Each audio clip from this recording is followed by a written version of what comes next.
Good evening, everyone. Welcome again to the Georgia-Alabama Sports Live Show. And we got a special one for you. I know we were supposed to do one yesterday, but we had some conflict. So we will be doing a show tonight, and we are excited as we're going to talk NFL playoffs. We're going to talk some college football, hit on some college basketball as well. And we got a special guest, new member of our team, Noah Shelton, who will be joining us here in just a moment. Richard, you had the pleasure of interviewing Bobby Z to talk about the upcoming 49ers-Packers game. If you don't know who Bobby Z is, he was a legendary sports broadcaster around here, had the press box with Bobby Z and Friends for 5 years, very successful sports radio show. We'll have him on the Georgia-Alabama Sports Live Show next Wednesday, so excited about that. You can find us anywhere you get your podcasts. You can find us on YouTube and on Facebook. No reason you're not following Georgia-Alabama Sports Live, and we are on Twitter as well. I know we're a new and upcoming company, so we're going to continue to get better putting out content. Right now, it's such a busy season with the live streaming, but promise you, as we start heading to our off season, which will be towards the summertime, we're going to be putting out more content, and you're going to see an even more improved Georgia-Alabama Sports Live, especially as we continue to grow our team. But Richard, how are you, man? I'm doing great, Thrift. It's just great to be back on just talking sports, doing what I've loved to do, and just talking sports. And it's always been a lifelong dream of mine to be on a sports talk show host. But now with the new platform, and now you could find us on social media, it's great just to talk sports with you, Thrift. And I'm ready and excited about this upcoming week as we got not only high school basketball, we also got the NFL divisional playoffs. And still, even though college football is over, we still got a lot of news that's going on, especially with transfer portal news and with the new head coach at Alabama. Just so much to talk about. Yeah, and well, we're already halfway through the week already. We've already passed hump day. It's Thursday now. So make sure to like on Facebook, subscribe on YouTube. Tomorrow, we got Carver Monroe. What a matchup. Their girls from Monroe are 11-6, one of the top teams in the region. Obviously, we know about the Carver girls. They're the top team in the region. And on the boys' side, Monroe boys, they only have 2 losses, and they're ranked in the top 3. Carver, undefeated, ranked in the top 5. You're going to get it all on at Georgia-Alabama Sports Live. Saturday, we got Harris County and Shaw. Tierra Tucker against Brooke Bass and Miss Broom, who can just block every shot. And the boys, who are getting better under first-year basketball coach, second year as a football coach, but first-year basketball coach Tommy Watson. And they could pull an upset against Shaw. Richard, you'll be there with Rick Beach. Looking forward to being there with that one. All right, let's go ahead and get into it. Let's bring on our guest, Richard, a guy that I had the pleasure of getting to know because of Coach Purdue. He graduated from Glenwood just like me. Richard, he's far younger than us, by the way. He graduated in 2020, but very talented young man that's got a lot of potential. Did work with the Chatahoots and called many games for them in the Monsters this past summer. It's called a state championship basketball game last year with Glenwood Macon East. Great call. It is Noah Shelton, the newest member of Georgia-Alabama Sports Live. How are you, Noah? Oh, no, I'm great, man. Thanks for having me on. It's a pleasure to work with you guys. I've been watching your stuff. The content you put out, not just the live streams, but just the local talk sports like this. You know, me and Richard were talking about before we came on, just, you know, it's been a little bit of a lack of it, or like we feel like there's not as much as there used to be, but I feel like we're maybe feeling a need and, you know, hopefully entertain people that are really interested in sports in the Chattahoochee Valley area. No doubt about it.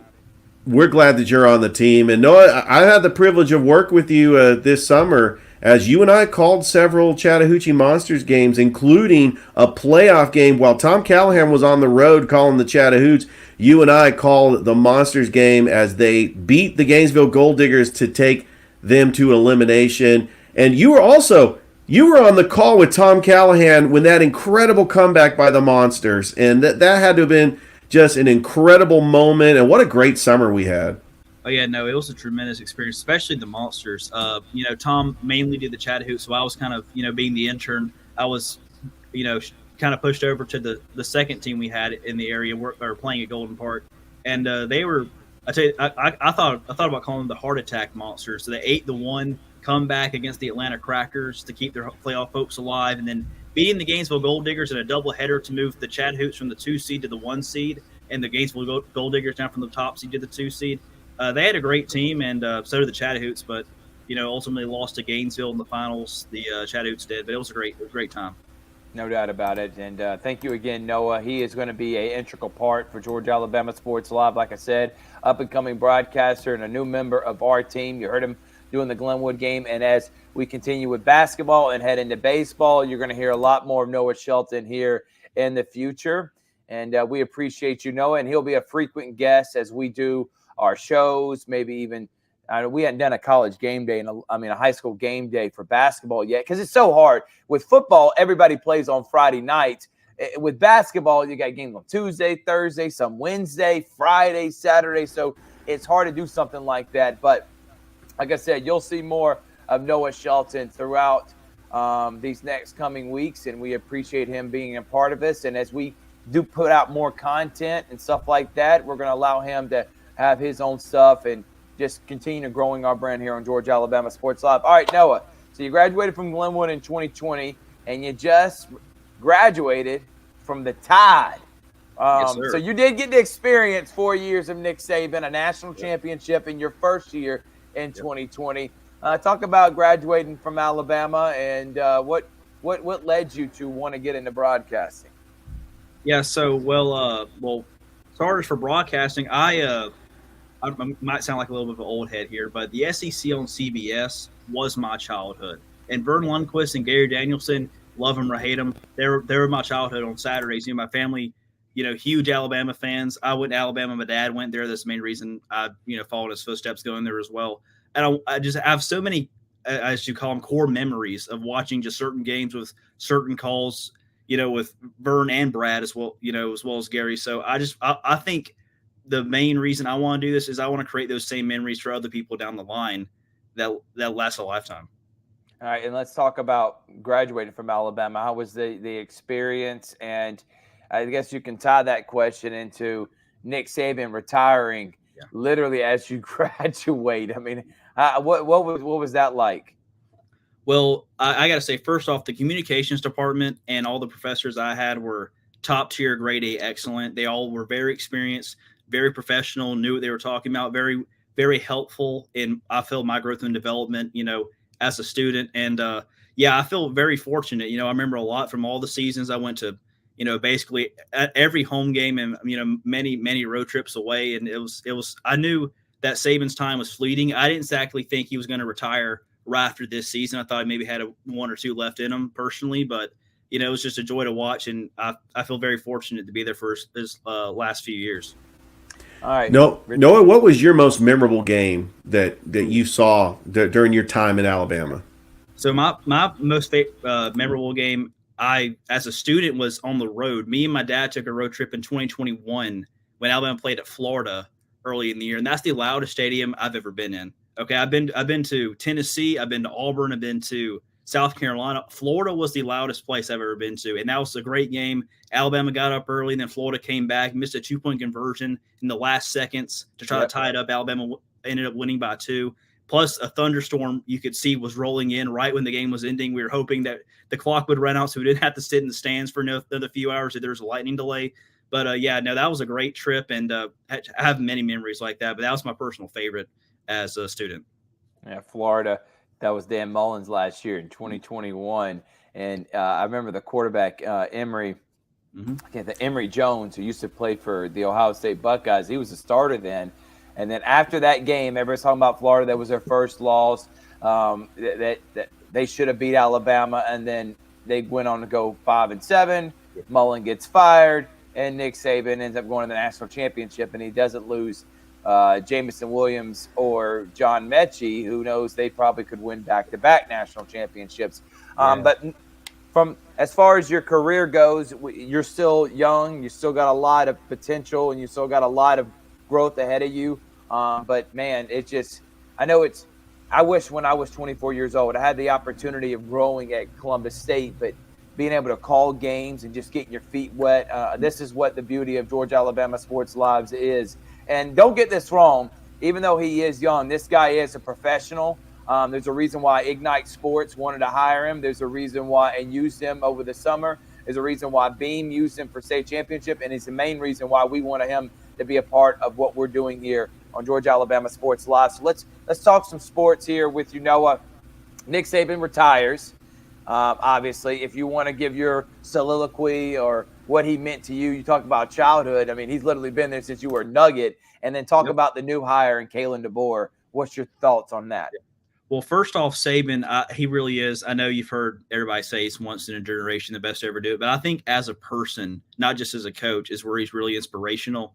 I've heard, I'm a big Josh Pate fan. I've heard him tell his story about him seeing him live in Columbus and how basically a speech, he said he's in his words changed his life, but just his commitment to perfection, or I guess his pursuit of perfection, is really inspiring to me and trying to be the best I can be in everything that I do, whether it's work or, as a student in college or as a boyfriend, a brother, a son, everything in life, really. So I think that's what makes Saban different than all the rest of the coaches, at least that we consider elite in his class. And I think the hire of Kalen DeBoer, I'm a big fan of it personally. I didn't think that's the direction Alabama was going to go. I thought they were going to at least offer Lanning or Sarkisian or even D'Amico Ryans from the Texans, who played at Alabama back in the mid-2000s. But I'm good. I'm glad with the direction that Alabama's going in. Greg Byrne is a great athletic director who makes stuff happen, and I think he chose really wisely with Kalen DeBoer. Yeah, I think he did too. Richard? I actually agree. I love the hire of Kalen DeBoer. I think that Alabama is going to have probably more an offensive direction, as Kalen DeBoer is an offensive guy. But I got to look at the 2024 schedule. There are some Alabama fans out there that they compare everything to Nick Saban. And I don't think Kalen DeBoer is going to match what Nick Saban did, the 17 years, the 6 national championships. But I think that Alabama, in today's landscape of college football, Alabama is going to be competitive. But, I mean, you look at that schedule for 2024, Noah, at Oklahoma, at LSU, at Tennessee. They got to play Georgia, even though it's at Tuscaloosa. They got to go up to Camp Randall and play Wisconsin.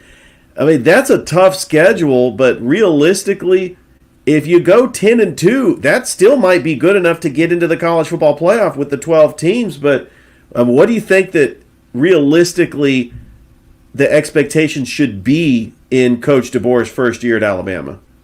I hope people's expectations are as low as mine, because if you remember Saban's first year, Alabama went 7-6, I believe.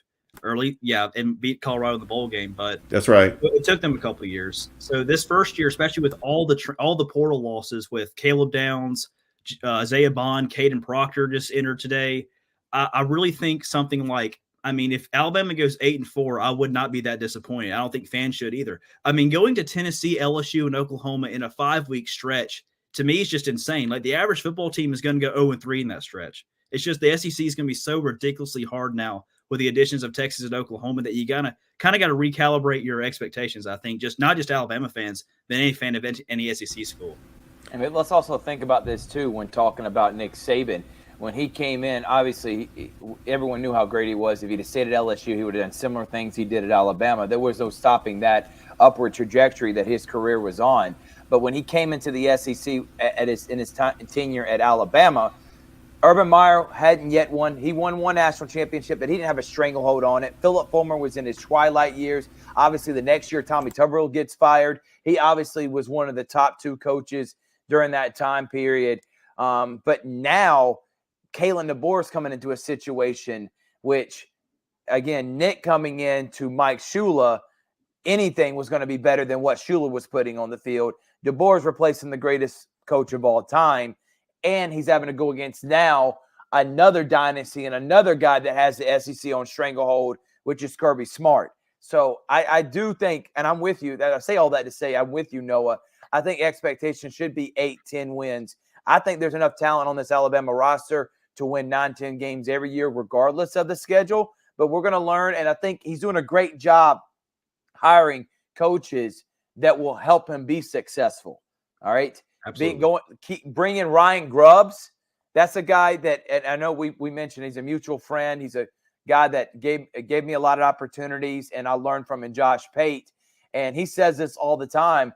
Ryan Grubb was Nick Saban's first choice last year before Tommy Rees. He turned him down, went back to Washington. Grubb's now at Alabama.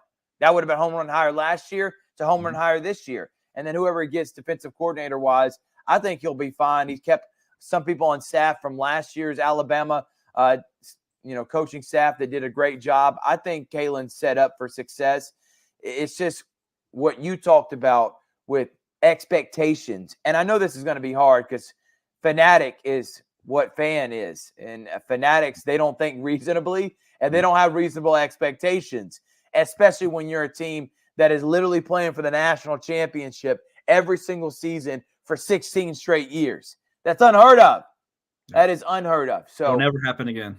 Never happen again, and that's okay. That's why he's the greatest of all time. You can't have the greatest of all time and then have another greatest of all time back to back. It just doesn't work like that. So I think everything's going to be fine for Alabama. And for where they're at, and think about this, Noah, and you can piggyback off of what I'm saying.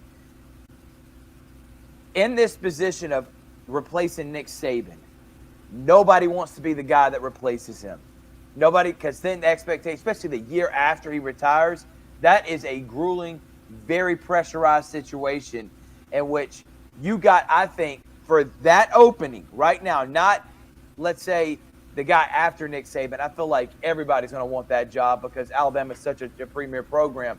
But the guy that replaces Nick Saban, to get a Kalen DeBoer, I think that's a home run hire because you could have ended up with someone like Dabo Sweeney or a Derek Dooley. I'm not saying you would have got Derek Dooley, but a Derek Dooley type, a Mike Shula type, because that's a hard job to replace a legend like that. And to get someone as good as Kalen DeBoer, who's won everywhere he's been, I think that's great.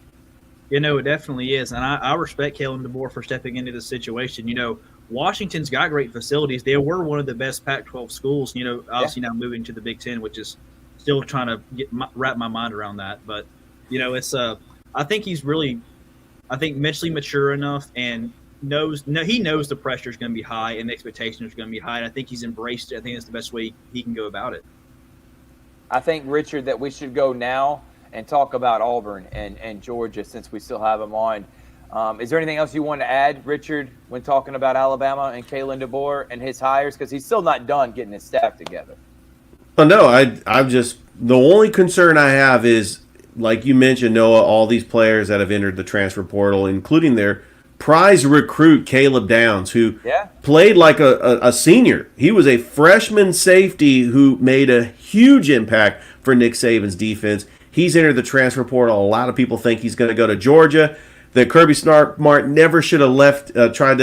He's came from Georgia. He played at Mill Creek, won a state title at Mill Creek, and to have him leave the backyard and go to Nick Saban in Alabama, now he's entered the transfer portal, and we'll see where he goes. There's talks Georgia, Ohio State, but yeah, huge losses. But Kalen DeBoer is going to get his guys in there. The guys he was trying to recruit at Washington is going to come to Alabama, and they'll be fine. Yeah. And many people are saying they don't like the fact that Nick Saban could be hovering over the program, and that makes Kalen DeBoer feel like he can't be his own man. I think that's nonsense, and I'm going to give you an example. When Bob Stoops retired after 2016, in which his phenomenal run as the Oklahoma head coach, he was just like what Nick Saban's about to be, hovering over the program. If you don't think he was at every single practice, if you don't think he was in meetings and really involved in Lincoln Riley's first year, that year Baker Mayfield lost to Georgia in that epic Rose Bowl, you're sadly mistaken. He was at every game when they played Ohio State, up in the press box, when they were playing Georgia, on the field. The guy was hovering over the program, and guess what? It helped Lincoln Riley become who he is today and become successful in sustaining that program. Now, Lincoln has other problems, but that's not Bob Stoops' fault, what's happening at USC. That's neither here nor there. But I think having Nick Saban around, I think that's nonsense. Because if Nick Saban still wanted to coach, he'd still be there. It's not like he got pushed out. Alabama would have let him coach as long as he wanted to. So just like with Bob Stoops, he could have stayed at Oklahoma as long as he wanted to.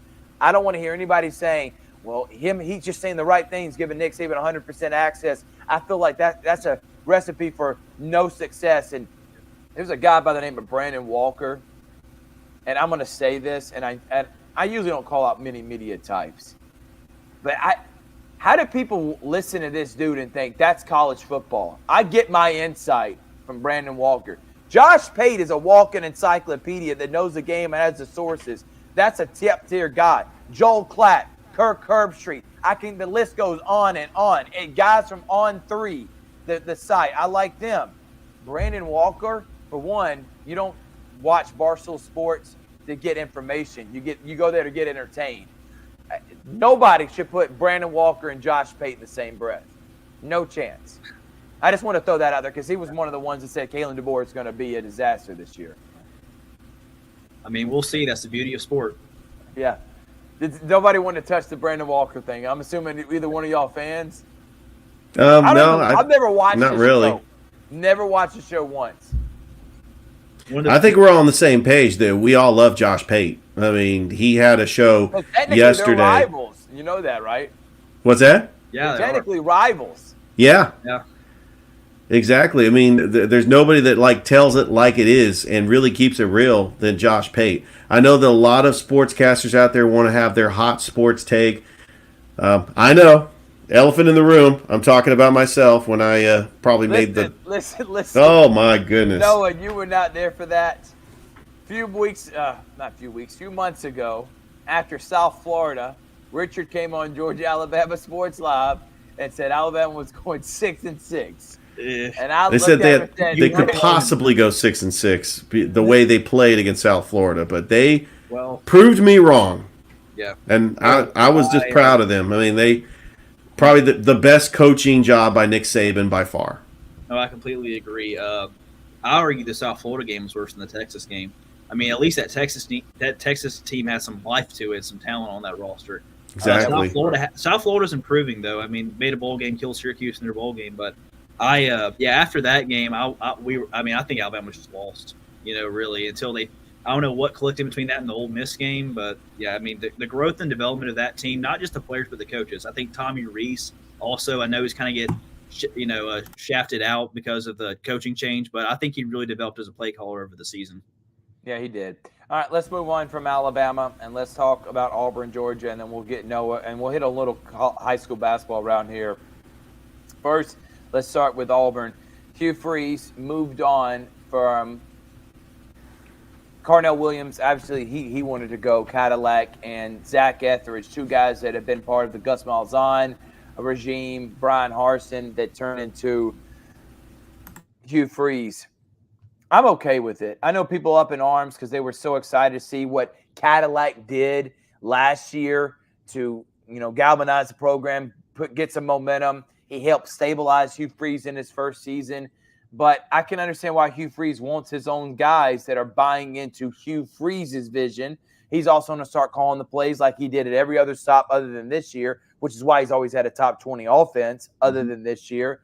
I think he's fine. I like the guys he's going after and got top recruiters that are going to come in and be very successful. Derek Nix, Charles Kelly, these guys can recruit anywhere and been defensive coordinators and guys that have been successful everywhere they've been. I like what Hugh Freeze is doing. Obviously, recruiting, we know he's winning that, but I think he's also winning now with this coaching staff, and hopefully this continuity will have Auburn competitive this year. Noah, we'll start with you and then go Richard.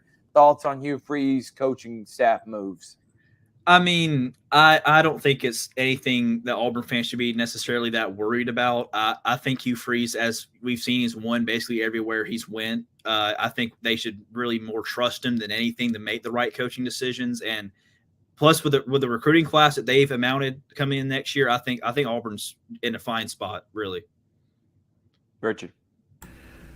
Well, they better start 4-0 before they enter that Oklahoma game. I know it's going to be at Auburn, but Auburn's schedule for 2024 is got a gift-wrapped 4-0, and I know that Hugh Freeze is going to improve in year 2, but the question is the recruiting class. Number 7 in the nation.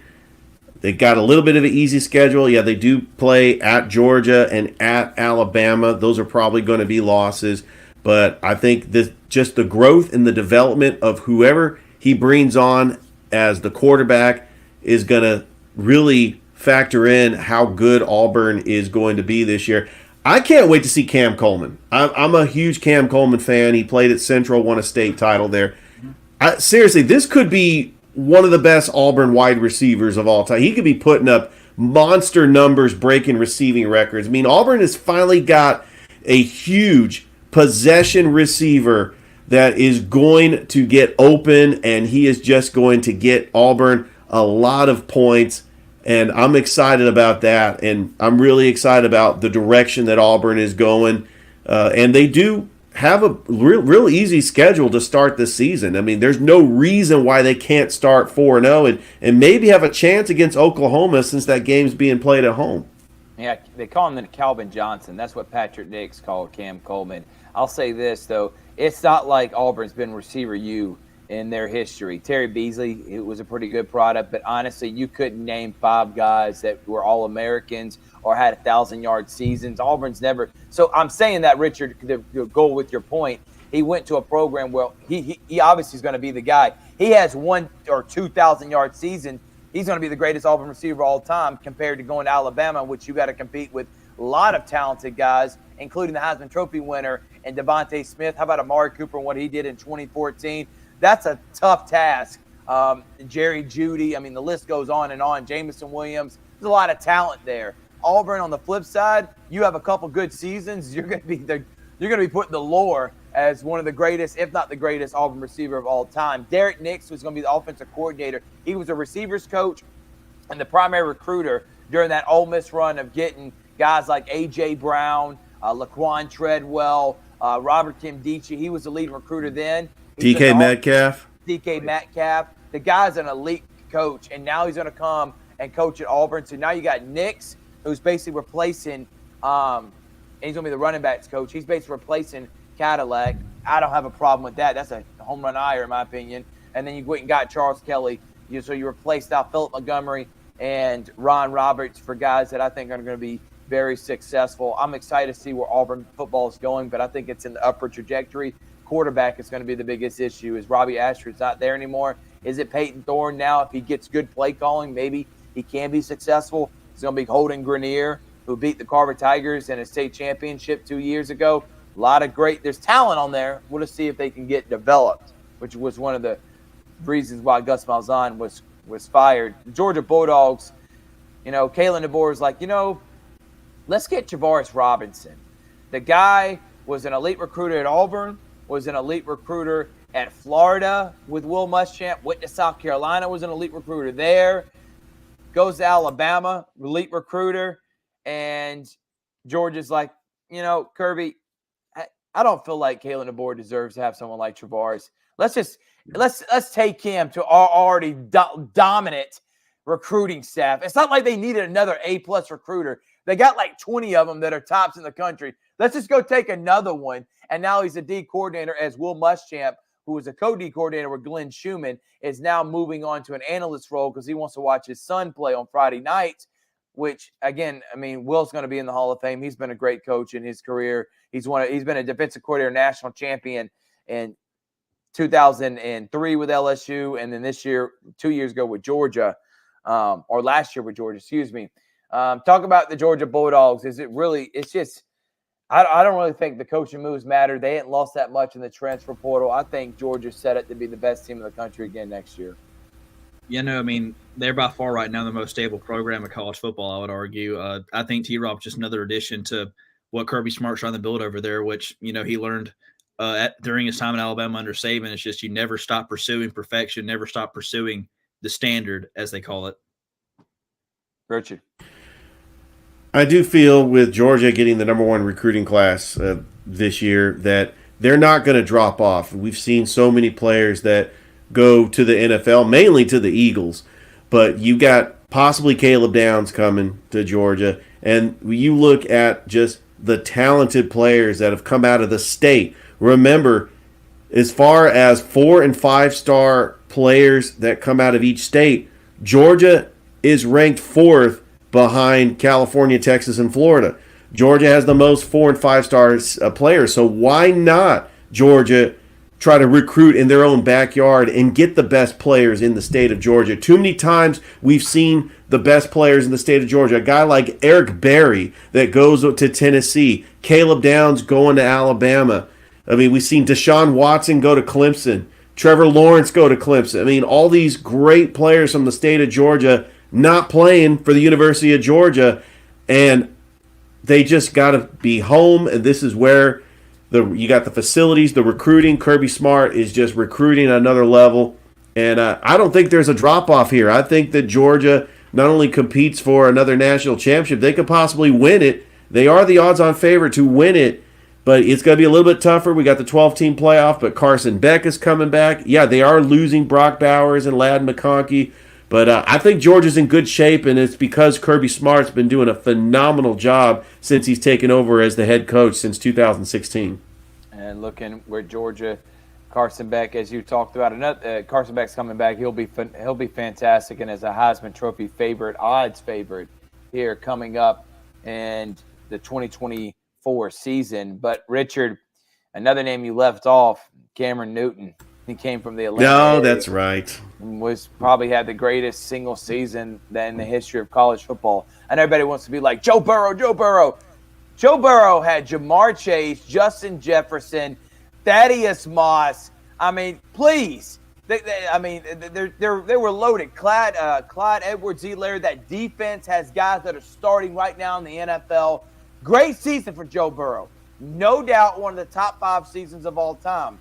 But what Cam Newton took and won a national championship with is not even in comparison to LSU, that 2019 team, who I put up with anyone in the history of college football. You can't say that about Auburn. That's why I say single season. No one did more for their team than Cam Newton that 2010 season. I think that's my opinion, and I'm going to stick to it. And also, Gene Chizik was the coach. Yeah, and you got to remember that 2010 team that won the national championship. Only two, I believe, to my knowledge, I got to look back at it. The only player that made it to the NFL on that 2010 team was Nick Fairley on the. Yes. Yeah, because there was nobody else that were NFL players. Yeah, not even close, Richard. All right, Noah, thank you so much, man. We appreciate you coming on. You're going to be a vital part of Georgia Alabama Sports Live, and as we continue to grow our brand, stay on the alert as we're going to continue to put out more content. You're going to see more of Noah. He's probably going to have his own some update shows or whatever. I got some great ideas and great stuff in store for you. Thank you so much, Noah, and we will see you next week as he'll be, I know, calling Glenwood Lee Scott, probably with you, Richard. That 25th, there's CVCC doubleheader, Glenwood Lee Scott, Pacelli Heritage, a lot happening. So expect to hear a lot of Noah, especially as we head towards baseball season. Noah, thank you so much, man. So thanks for the time, guys. It's been a pleasure. I'm looking forward to working with you guys some more. Yep, no doubt about it. Thanks, Noah. Thank you. See you, Noah. Right, that is Noah Shelton. All right, Richard, let's hit on some college basketball. Auburn dominating. They're 15-2. They're, I think, a top 10 team. Jay Billis has them as a top 5 team. Ken Palm's got them in the top 7. Joe Lenardi has bracketology has them as a 3 seed, maybe even a 2 if they continue the way they're playing. Bruce Pearl is it's unbelievable what he built in a program that everybody said was destined to never be great. If they could have had John Calipari, heck, they could have had John Wood in there. People said you still would have failed because Auburn was a dumpster fire, and he has turned them into a top 10 job because of the fan base support that they got there. But the Auburn Tigers, Alabama's undefeated in SEC play as well. So Alabama and Auburn are the only undefeated teams. Georgia's only got 1 loss. They lost by 6 to Tennessee. They got another big win on the road at South Carolina, who only had 2 losses this year. All 3 of those teams can make the NCAA tournament. Georgia's really the only one that's on the block. Right now, Alabama and Auburn are for sure, no doubts, getting in. But Mike White having Georgia, Alabama, and Auburn all competitive in basketball too, that's good for Georgia Alabama Sports Live, I'll tell you that. There you go. No, they don't even. Joe Lenardi doesn't even list Georgia as a bubble team, which I understand it's because of their RPI. Huge road victory against South Carolina. Could have beat Tennessee. They were up by 11 with about 6 minutes to go, and Tennessee, just a top 5 team, was able to get the victory. I'll tell you what Auburn is doing. They got another big game this Saturday, taking on a ranked Ole Miss team at Neville Arena. LSU. Auburn did beat Vanderbilt, but who lost to LSU? Right. So, quick point, Richard, before you finish.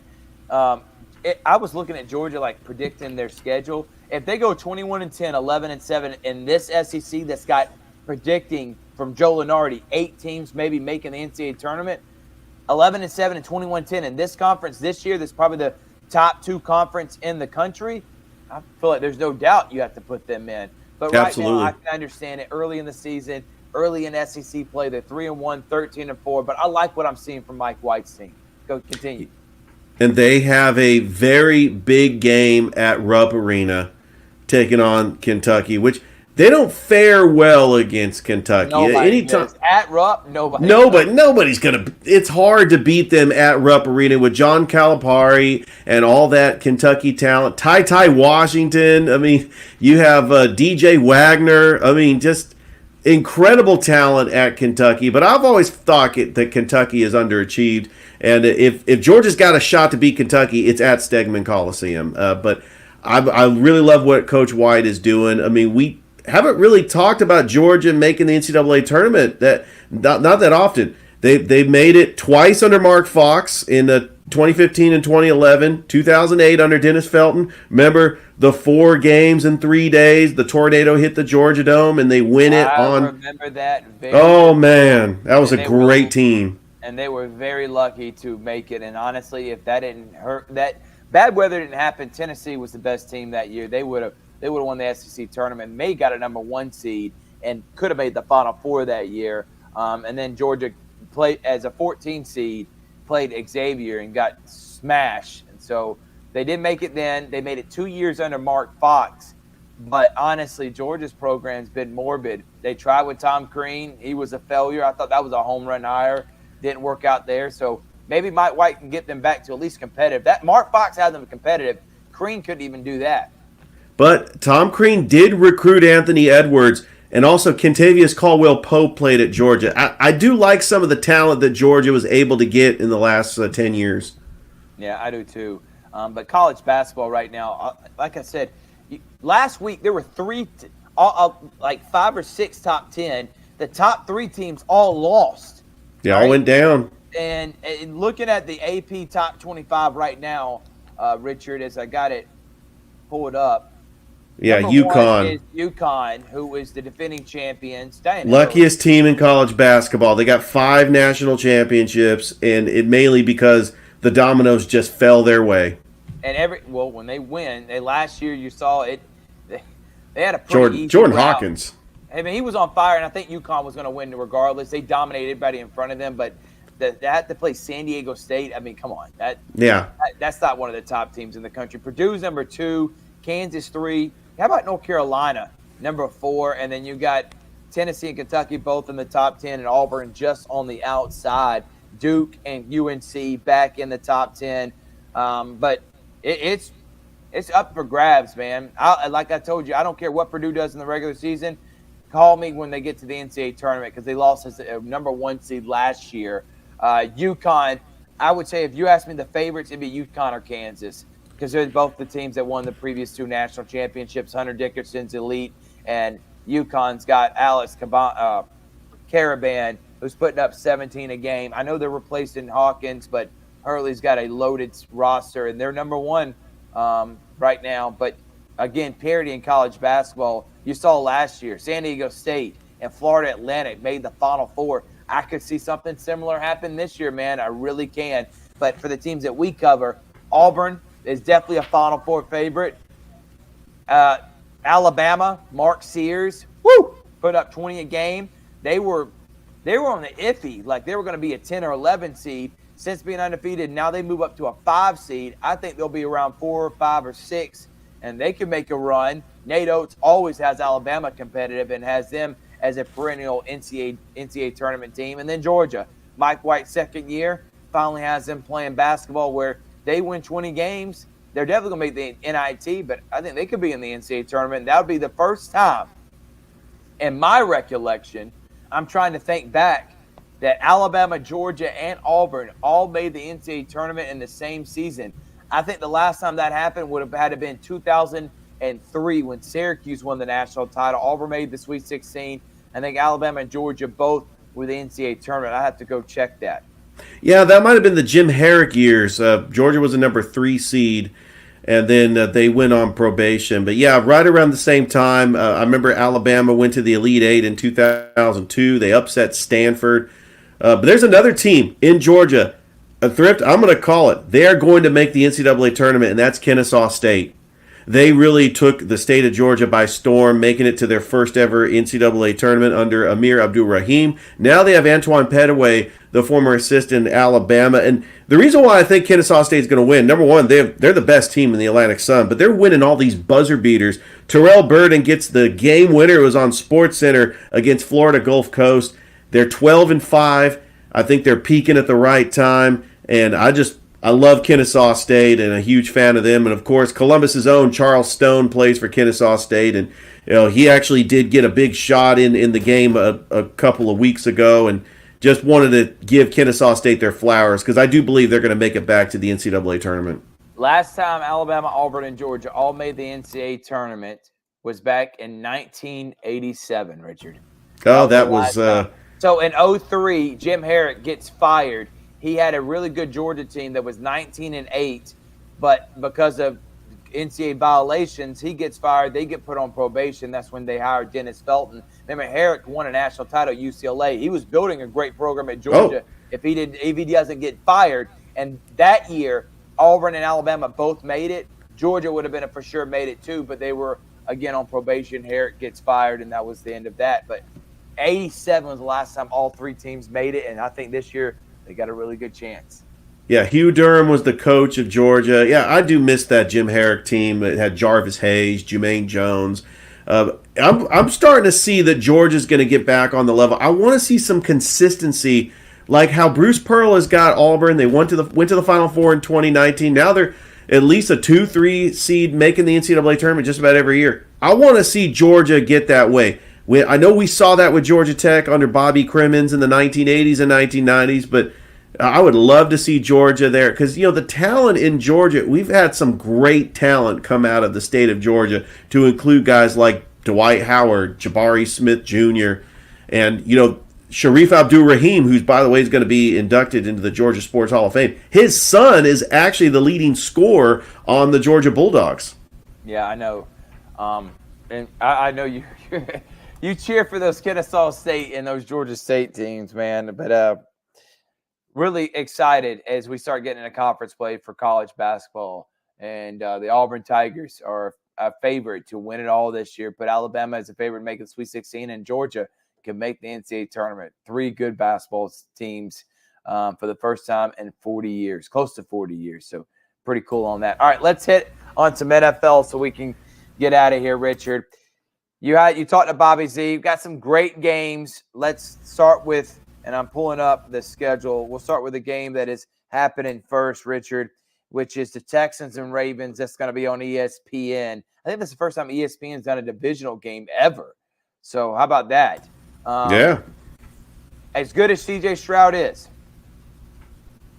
and I would not be surprised because we always, every single year, have some rookie that makes it to a conference championship and puts on a show. I could see Stroud definitely winning this game.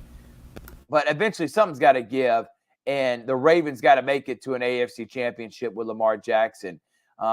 They've lost every single time either in the division or in the wild card. No way they lose this year as the best team in the AFC all season long.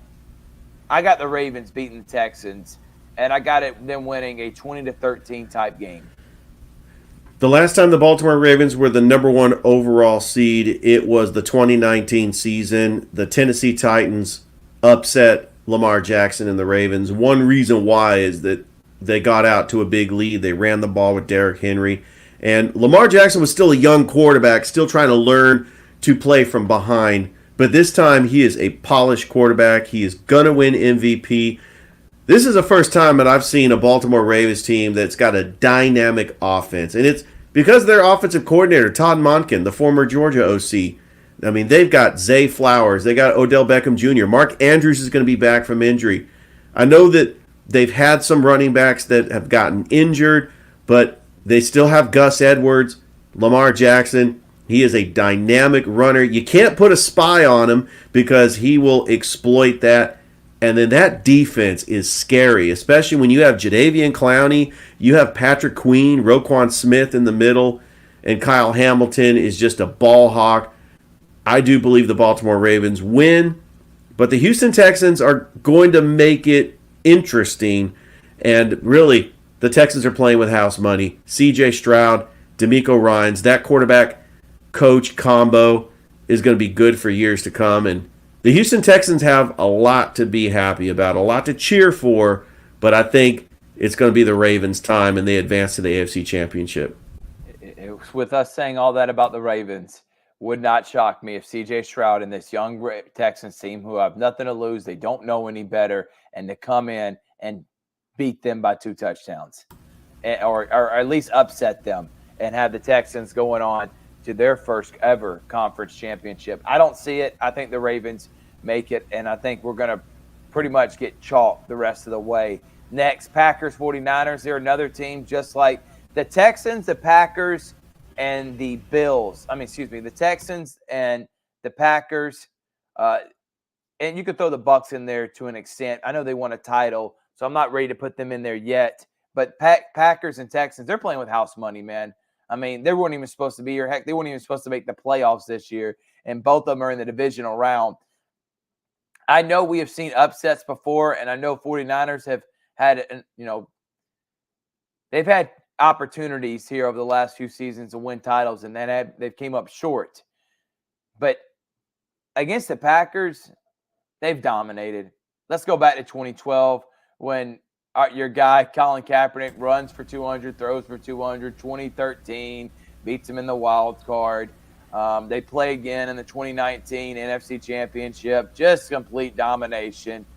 And then the 49ers also upset the Packers 2 years ago at Lambeau when they were the number 1 seed. I think this got their number. Something's got to give. Eventually, I think the Packers are going to beat the 49ers. But how funny would it be, too? Aaron Rodgers, 0-4 against the 49ers in his career in the playoffs, and Jordan Love's first year making the playoffs upsets the 49ers. I don't see it. I think it's 49ers. I think they're on the way to a Super Bowl. I don't think anyone in the NFC remaining has a chance to stop them. It would have to be their own undoing for them to lose to this Packers team, who has got some bad losses during this regular season. It's not like they've been a juggernaut. I see the 49ers winning this 31-10, 31-14. I think the Cinderella story's over for them. 49ers back in the championship game. So for, what would that be, 3rd year in a row? And 4 out of 5? Yeah, that would be the 3rd year in a row, 4 out of 5. You are right, Thrift. And they'll get to host this one, the first one since 2019. The other 2 2019. Yeah, this is what the 49ers do. When they get into the playoffs, they get at least to the NFC Championship. The last time they lost a divisional round game was to the world champion Tampa Bay Buccaneers back in 2002, the 2003-2002 season.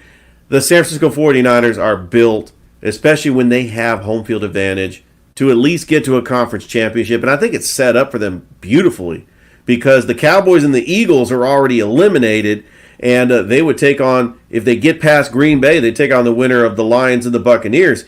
And I think that the 49ers have an easier path to the Super Bowl rather than if they had to play the Eagles or the Cowboys. It's just that this Green Bay Packers team is so young and they are so confident with Jordan Love that they could pull off the upset because they're going to play loose. If Green Bay gets out to an early score and Brock Purdy has to play from behind, and Kyle Shanahan has to coach from behind. Yeah, Kyle Shanahan has never won a game when he was down by 8 or more points going into the 4th quarter. So if Green Bay wants to win this game, they're going to have to jump on him early. I say if they win the toss, they need to take the ball and try to score first. And I could see Jordan Love just marching down the field and scorching this 49ers defense, which is good, but teams have moved the ball on this Niners defense. The question is, can the Green Bay defense stop the 49ers offense? Because you got weapons like Deebo Samuel, Brandon Ayuk, Christian McCaffrey, George Kittle. The Green Bay Packers defense, a guy like a Jair Alexander, is going to have to come up with a big interception. you're going to have a guy like Rashawn Gary or Devondre Campbell get a big strip sack on Brock Purdy to build momentum, to flip momentum for Green Bay to try to come back into this game. Because if you look at these two teams, it's a mismatch. The 49ers are well rested. All their players are back from injury. But they could factor in rest versus rust. The 49ers have had a week off, and they didn't play most of their starters in Week 18. Can Green Bay take advantage and just continue to play loose and try to get the upset here? Like when I had Bobby Z on the Sports Beat, he said he would rather see the Packers play in San Francisco or in Santa Clara rather than in Green Bay, because right now it's 0 degrees outside and it is like a blizzard, and you want to play in nice weather. There's not a whole lot of home field advantage at Levi Stadium. I think that Green Bay it's a perfect matchup for Green Bay to shock the world, but I still just don't see it happening because the 49ers have beaten the Packers the last 4 playoff appearances. Oh, I think that when you're looking at the 49ers, I'm cheering for Jordan Love just to shove at Aaron Rodgers' butt. Like, I can't There you go. Him. That buffoon thinks so highly of himself. And it's not that I agree with Jimmy Kimmel and everything that's happening. And I know that list that's come out, I don't want to make this political, but there's a lot of stuff that you can look, read into. But Aaron Rodgers, my God, I almost wanted to pull up. Someone said, just shut up and dribble, LeBron. Shut up and play ball. I don't want him to say he can't have an opinion, but I've never seen someone more full of himself than Aaron Rodgers. All right, let's move on to the 2 Sunday games. Bucs-Lions.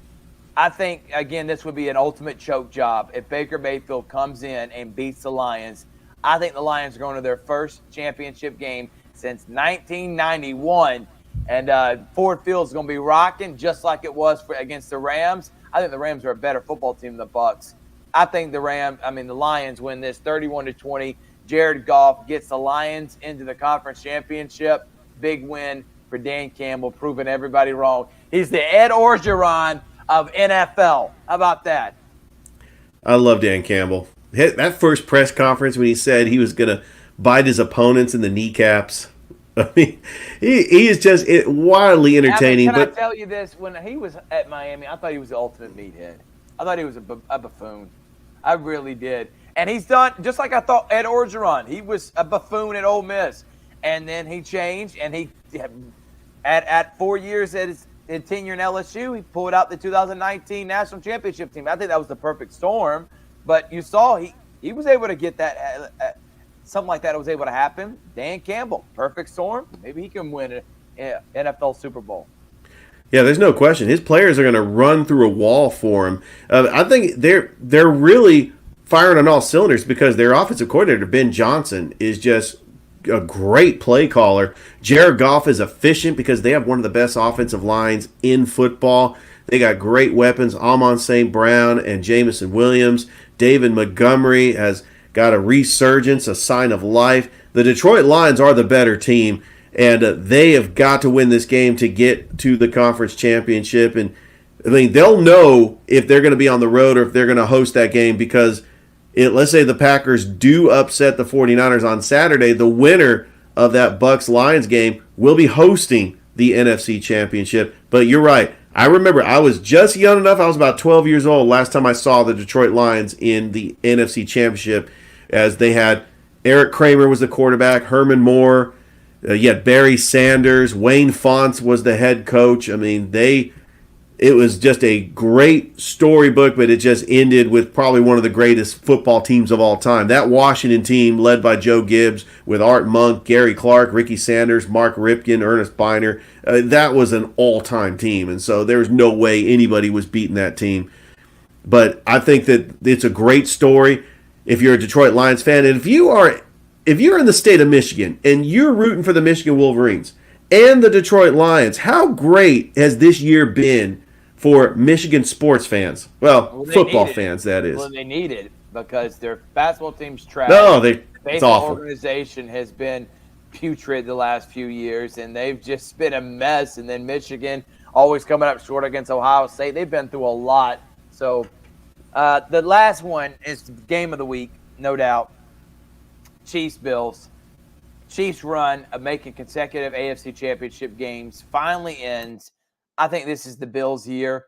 They're going to face the Ravens. Bills are my favorite to win it all. I love a Bills and Lions Super Bowl. That's what we deserve, but it's not what we're going to get. Because I think 49ers are going to make it. It could be 49ers Ravens again, like it was in 2012. But man, Chiefs Bills. Last time these two teams played, it was a 13-second game when my man Patrick Mahomes pulled it out of literally you know what, and what was a game for the ages. Gabe Davis had his coming out party. But with that said, Bills in bad weather upset the Chiefs, and Bills make it to the conference championship game first time since 2020. I agree with you, Thrift. I think because this game is in Buffalo, I think the Buffalo Bills are going to win this game. The Chiefs have so many flaws. I know that it's the playoffs. It's Andy Reid. It's Patrick Mahomes. They'll figure it out. They flip the switch. He doesn't have a number one wide receiver. Say what you want about Rashid Rice. He has put up good numbers, but they don't have a Tyreek Hill. I mean, they don't even have a Juju Smith-Schuster. He was the leading receiver in the Super Bowl team last year. If you're going to win, Richard, it's obviously going to be defensively, because holding 7 points to Miami Dolphins, that's a great feat. And then you got to think the most turnover-prone quarterback in the NFL has been Josh Allen. So if they do turn him over, they could win an ugly game 17-14. I could see Kansas City doing that. But if that happens, then if you're the Bills, you got to look in the mirror. It's like, how long do we have with this core group? Because I feel like this is like the end for the Josh Allen, Stephon Diggs. Allen will stay there, but Diggs may be moving on tenure. So I'm hoping them and McDermott, that this is their year to win it all. They need to do it now and beat the Chiefs. I'm going to pick them. I do. I'm going to pick the Buffalo Bills, and I'm going to pick the Buffalo Bills to beat the Baltimore Ravens to play the 49ers in the Super Bowl, the Chris Berman Super Bowl. You remember back in the early 90s, Chris Berman would always pick the 49ers and Bills in the Super Bowl. He did that for like 8 straight years, and he got one of them right just about every time. But, yeah, it's going to be the Chris Berman Super Bowl. No. No one circles the wagons like the Buffalo Bills. Shout out to Chris Berman and Tom Jackson. You talk about my childhood. That is Chris Berman. Oh, that's my childhood too, Thrift. That was it. What was that called on Sunday nights? The Blitz. NFL Blitz. NFL Blitz. One of my favorite shows. Being able to watch them and do that after the NFL NFL games that Sunday. Last couple things I did want to talk about. For one, Atlanta Falcons are just throwing out tweets that were interviewing Jim Harbaugh and Bill Belichick. I hope they go get someone like that, because if they end up with another Arthur Smith, I could just literally lose my mind, Richard. Just come on.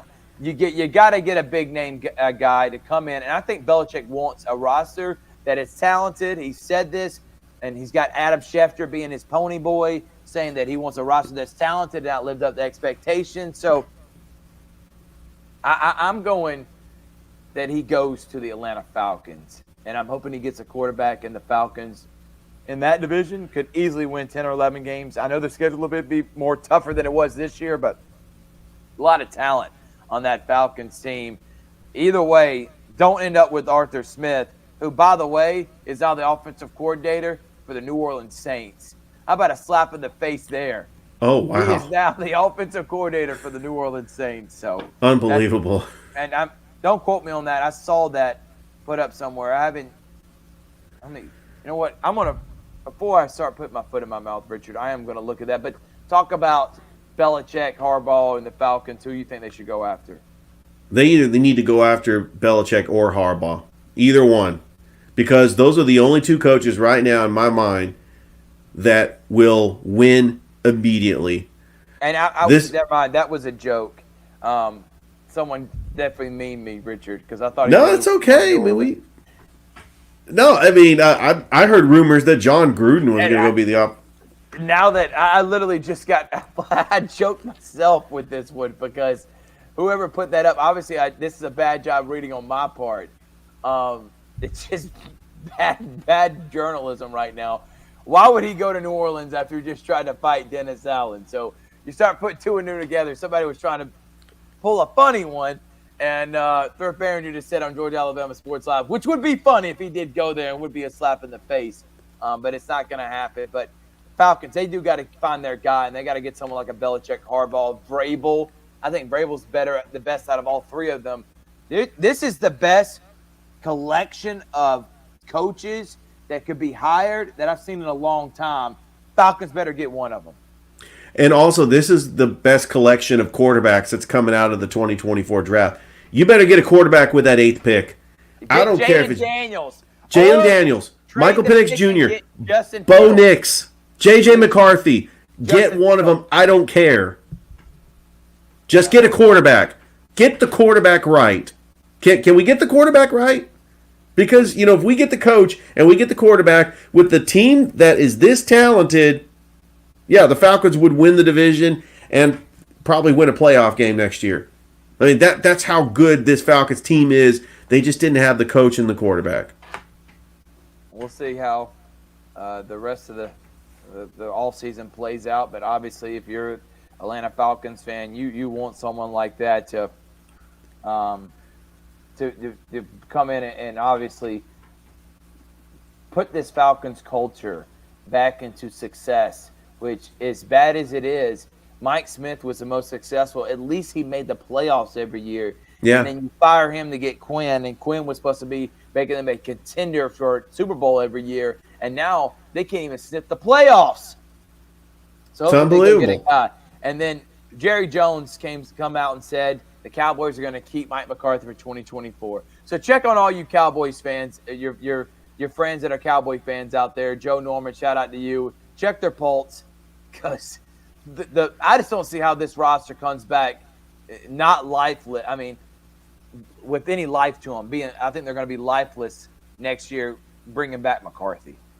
I hope they're okay with finishing 12-5 and possibly maybe winning a playoff game next year, but exiting in the divisional round. That's what Mike McCarthy does. That's their expectations. Yeah. Yeah. And I thought things were going to change. I thought he was going to be this great player. Go get Vrabel. Go get Harbaugh. Get any one of those coaches. They come in with that roster. They're winning it all. Now I'm hearing that Nick Sirianni may be fired. Belichick there. I don't think they're going to move on from Sirianni because he just made a Super Bowl last year and he had to replace 2 coordinators, which is a hard task to do.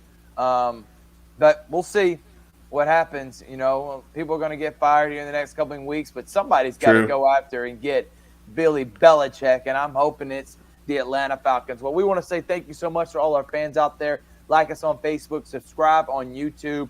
Tomorrow night, Carver, Monroe, me and Richard will be there. Then Richard and Rick Beach, Hardaway Shaw, the Bocelli Coaches basketball show. Not Hardaway Shaw, Harris County Shaw. I don't know why I said Hardaway. Hardaway got a big win against Bainbridge. Yeah, they won. They beat Bainbridge on the road. Hey, big shout out to the Jordan Red Jackets and Lady Red Jackets. Got the win against Northeast at home. How about that? So all the teams around here, we're cheering for you, but the Hardaway Hawks, I told you, don't sleep on them. They're going to still win the region. I know they started 0-3, but I like them finishing strong the rest of this season with Coach Mills. But Saturday, Harris County Shaw. Sunday, Bocelli Basketball Coaches Show on Georgia Alabama Sports Live, 6 o'clock, right after Georgia Alabama Sports Live show. And then we'll drop where we're going to be next week. From Richard Holdridge, I'm Thrift Barringer saying thank you so much. Like us, subscribe, and if you would like to be a sponsor, please let us know. We'll see you later here, and stay classy on Georgia Alabama Sports Live.